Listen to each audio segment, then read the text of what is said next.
right, welcome back to News Gang.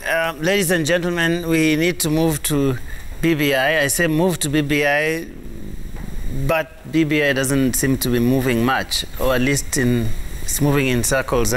Francis, this is interesting, and I'll start with you because this week, to be honest, I'm not sure I know what's going on because we have this committee, JLAC, that's been with this document for quite a while, and now the last 2 days we hear all these stories that there are different versions of the BBI bill, people raising the possibility of having legal challenges and that sort of thing, that some counties, I think 12, 13 of them, supposedly discussing different bills. And the IEBC saying, well, there was only one bill that we sent to the counties. And so now the committee says they are taking it back to the House. And then there is the question of whether they could or couldn't amend it. I hear they've since resolved they can't, but then there is still contention around the constituencies, the 70 new constituencies and all of that. In a nutshell, what's really going on with this BBI process? Once upon a time, during the constitution-making process, there was a story about sneaking of certain clauses. You remember? Yeah. And there was a blame game. Who could have done it? There was a certain sub-article of Article 24, I think, national security as one of the reasons for which you could limit some of the rights. Absolutely, and it raised quite some uproar. And the question was, who could have sneaked it and for what intention? I would think then and now that it is not possible for any ordinary citizen to sneak in an article or a clause in such a document. It would take somebody who, one, understands the process very well, has the capacity to cause the sneaking in of such a clause. Even now, if for whatever reason some counties received a different copy of the Constitution Amendment Bill 2020, other than which was taken to IEBC by the BBI Secretariat, then it would take somebody or an organ or an agency or an institution that has the capacity to do it.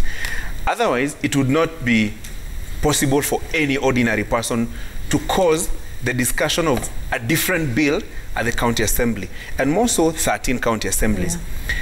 Well, we will try and find out which are these 13 county assemblies that discussed a different bill. Particularly, we are told that Nyamira discussed a different one, though the Speaker of the County Assembly, upon realizing the error, recalled that bill and tabled the correct document, if what the MCAs in that assembly tell us is to go by. But be it as it may, it is important to track the process. What document was IEBC supposed to give to the county assemblies? It is the document that came from the BBI Secretariat, which has the movers of this constitution amendment process through a popular initiative. So if IEBC got those documents, 57 of them we are told, then minus 10, which gives you 47. So it means IEBC was to give each of the county assembly speaker a copy of the document that they received from the BBI Secretariat. So what document did the speakers of the county assemblies table before the respective assemblies? If it is different from what was given by IEBC, then who necessitated the change in the document? You see the question. So I look at it this way. Either there is mischief or a deliberate attempt to either slow down the process or cast further doubts on the process. And then lastly, if that is the situation, then is it also possible that it has triggered a political opportunity for various parties? One, those who are opposed to the BBI process right from the onset, or maybe those who are in the process and are dissatisfied with certain things in the process and probably would want to stall it all together. So it's a concoction. It's a mix of very many intrigues and scenarios that are very interesting. Jamila is raising her hand. Thank you. Something Ashuri said about these differences that were seen in the drafts. And we need to start from the beginning. How were they picked up? Yeah, the Joint Committee had engaged the services of 2 consultants just to look through the document when they had their retreat. So those 2 consultants realized that there were some anomalies or some differences.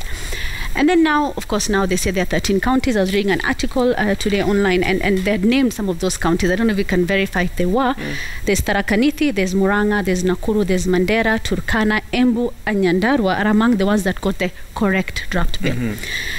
And then, so questions are arising about, so what exactly are these differences? Are they so large that they may present a legal issue, or they're just typos that may just be corrected and we move on? And are they differences in form, or content? On content. Or substance, yeah. So they said that the 13 assemblies are the version of the bill whose second schedule makes reference to Article 89(7) of the Constitution, which provides for the delimitation of constituencies, stating that it should be after consultations and that it should respect the population quota. Now, however, the other assemblies, not the 13, submitted to Parliament a bill that made reference to Article 87(7). Okay, the first one was 89(7). 87(7), which does not exist. And while the bill that went to the National Assembly had the correct reference to Article 89(7), it emerged that corrections were done.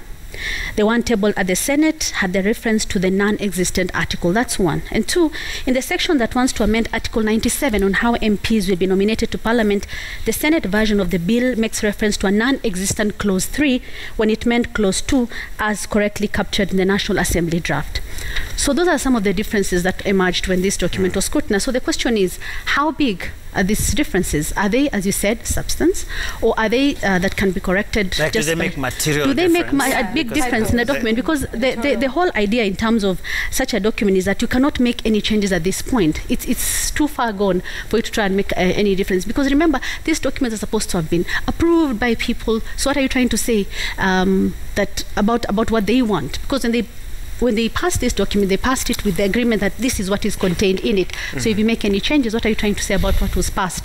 But then now, what you said, substance, does it make a difference, or just typo? Linus, the question still remains that all these things, including what Jamila is saying, might end up being determined by a court of law, where someone would still say, you know what, this version was different from that, and therefore what exactly were these county assemblies passing? You might have an argument back and forth in Parliament, wherever, pass the thing if you want, but then it doesn't stop someone, either for genuine reasons or just nuisance value, going to court and saying, hey, what really happened here? What did County A pass, and that was different from County B? Did they pass the same thing? And what about the National Assembly and the Senate? Are they dealing with the same thing? There's just something so untidy about the whole thing that could as well just throw it into further disarray with court cases and these things that don't end.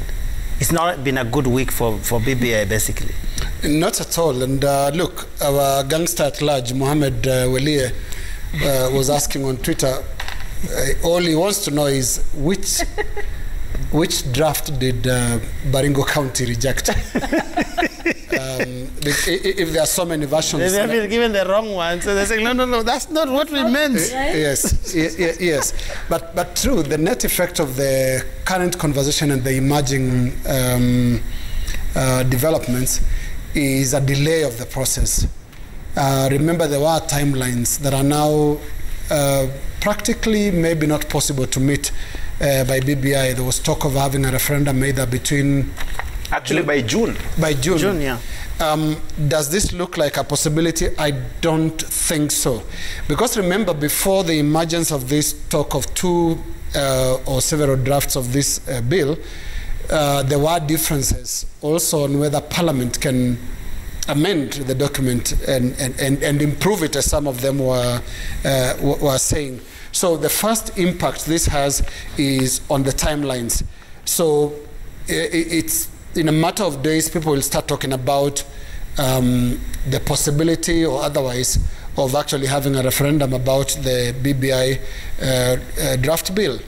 The second issue that I see here is one that exposes structural issues around the management of the BBI process. It looks to me like since the end of the term of the steering committee headed by the late No, the late Yusuf Yusuf Haji. Yeah. There's been a leadership vacuum on how this process should progress. And again, this point has been made severally, including in this show, that when you look at previous constitutional review processes, they've always had very strong structures that lead the conversation. There were technical teams in charge. I stopped to ask, where is the technical team for BBI currently? That load seems to be resting on the shoulders of Paul Mwangi and the shoulders of Ambassador Martin Kimani. Is that enough? I don't think it is. We had a committee of experts when it came to the 2010 Constitution, very elaborate and a big team selected on merit and qualification and all that will take care of the technical issues. The problem with BBI right now is that of structures, the vessel that will take it to the next level. Here's the third issue as well that must have impacted on what is happening with BBI. The COVID-19 restrictions meant the political side, because what gives fuel to these political processes are public rallies. You want to feel good, go to Kapkatet, go to Tononoka, go to Kibra, fill up Uhuru Park, and all that. And those public rallies, those political gatherings give energy, even to something that is actually struggling. BBI has not had that opportunity to refuel with public rallies and that public show of strength. The other last thing that I can point out is the absence of the principals. Uhuru Kenyatta and Raila Odinga. When was the last time you heard from them about BBI? So all these factors have had an effect on the whole conversation around BBI. And it sounds right now, it sounds as eloquent, Joe, as the conversation that was held in the construction of the Tower of Babel. That's the eloquence we have right now, and that's the harmony. There's a bit of speaking in tongues, and there's... So, how does it get out of here?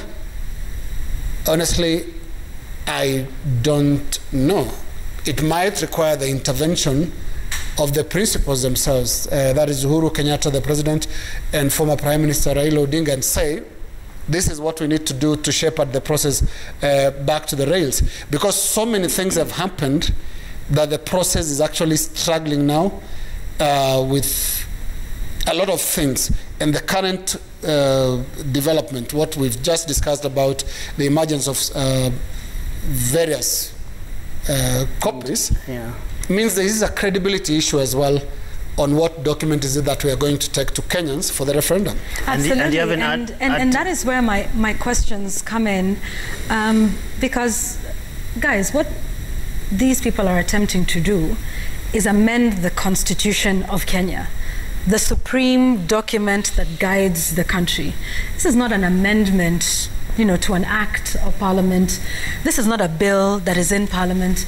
This is the overall body, the overall, you know, document that guides the country in every way.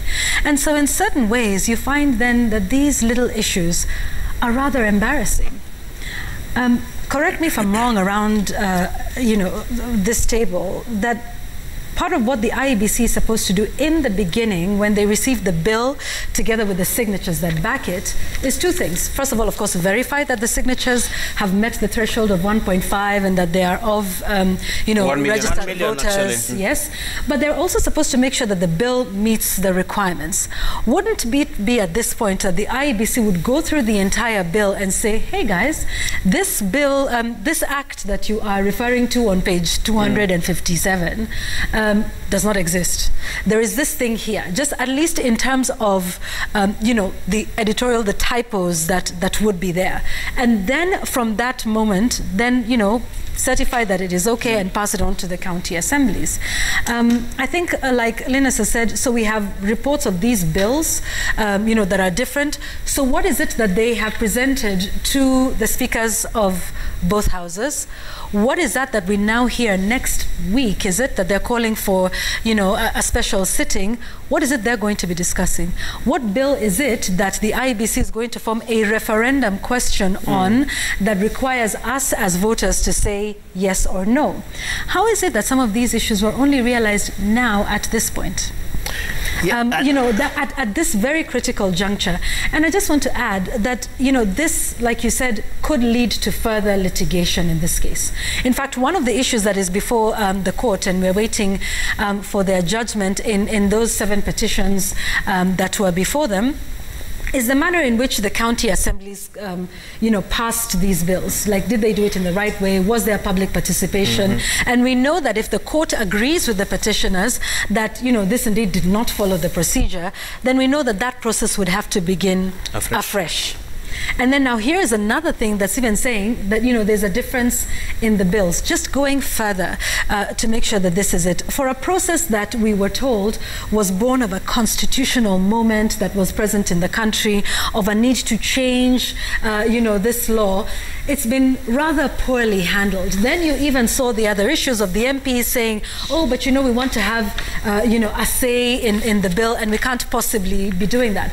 Those proponents of saying that we need to make changes, perhaps didn't read, Article 257, Section 10, that talks about, that Parliament can't touch the document and that it goes to the public, and that perhaps if they had thought that this was such an issue, why didn't they have that as part of the BBI proposals to say, we're changing the constitution, but we think Article 257 that says Parliament cannot change the document and that it goes straight to the people is something that we do not agree with.